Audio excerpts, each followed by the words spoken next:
I'm president and CEO of Kraus Auto Group, and we're a group of 13 dealerships. We have franchises for Ford, Lincoln, Genesis, Mercedes-Benz. We have 4 children, and all of them are in the business. My daughter Angela, that we lost, she was actually general manager of this dealership, our headquartered dealership, and we've renamed it Angela Kraus Ford and Angela Kraus Lincoln.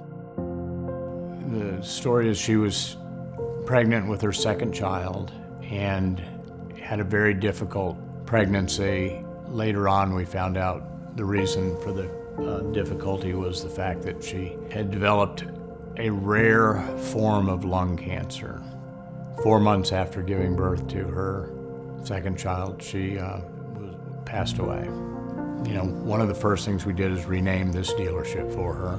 Then we looked for, I would call it a project, something. We looked at a number of different things that we could do. I was called to ministry about 9 years old and grew up in poverty. I said when I get big, I want to make it where people who need something don't have to beg for it. We kind of ostracize those because we don't really know their story. That they had a mother and a father just like us, brothers and sisters. So the old story about teaching a man to fish, yeah, we try to do that as well. But there are some folks who will never learn how to fish because they don't know how to get the bait.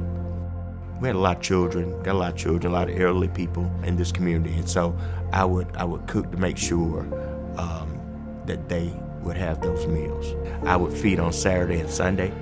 Saturday I'd set up and do hot dogs and hamburgers, and then on Sunday I would cook a full meal. We wanted to do something that would keep her name alive, and her memory would always be alive with us, but a way of kind of honoring her life. One day I received an email. The email went something like this: our church is involved in helping a reverend in Atlanta who feeds the homeless, and he's got a van that is broken down, and is there anything you can do to help him? Mr. Bernie initially donated a van to our outreach ministry because we didn't have one to pick up food, and we need that to be able to serve the people.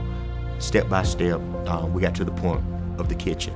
It's a great feeling to see how Angies Kitchen has grown over this nearly 1 year. We started out feeding about 65, 70 people, and now we're serving about 200, 300 a day. I'd actually been following on social media the Hope and Dignity Community Center, just kind of seeing what they're doing, and I actually was able to come down for the opening of Angies Kitchen back in September 21 when I first met Pastor Dawkins, and I just heard so much about him.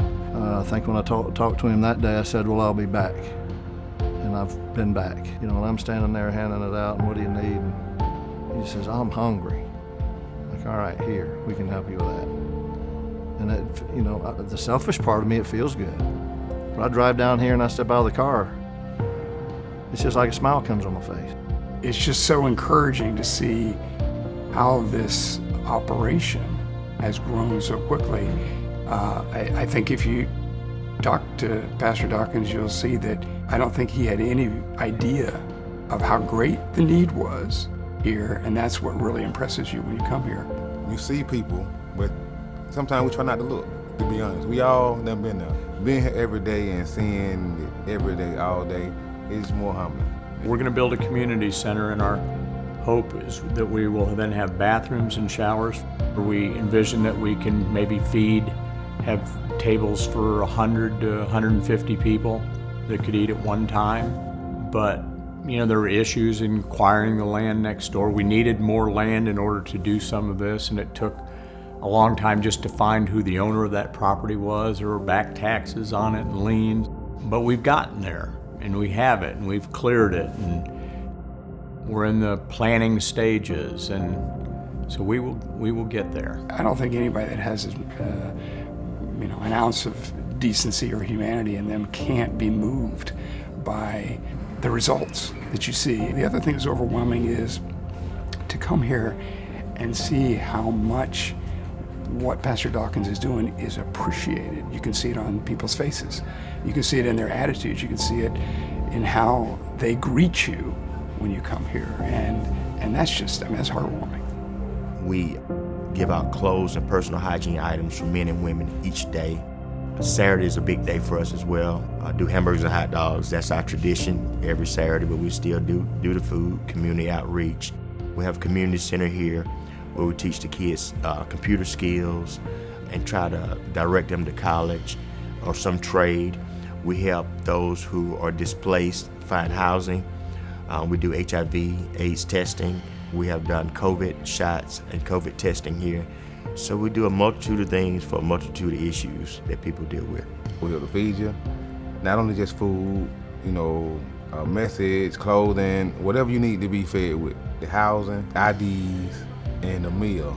That's basically what everybody wants to come here for. Because once they get an ID, they're able to get on their own feet. I have a wife and 2 kids, and we went out to dinner one time, and the bill's almost $200 or something. I'm like, man, if I just cut out one dinner out a month and use that $200 to feed 200 or 300 or 400 people, it's a no-brainer. Kind of having that realization, really opened another door in my heart and just made me feel better. To have more people get involved, start doing that service, be it financially or physically or whatever, I think inside you're gonna feel it. And I'd welcome you to come and just try it.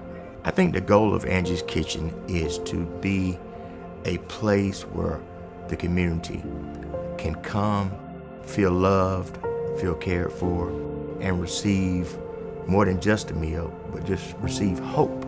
I found something that would really honor our daughter and be something that she would have wanted to do, and we want to leave this world better off than we found it.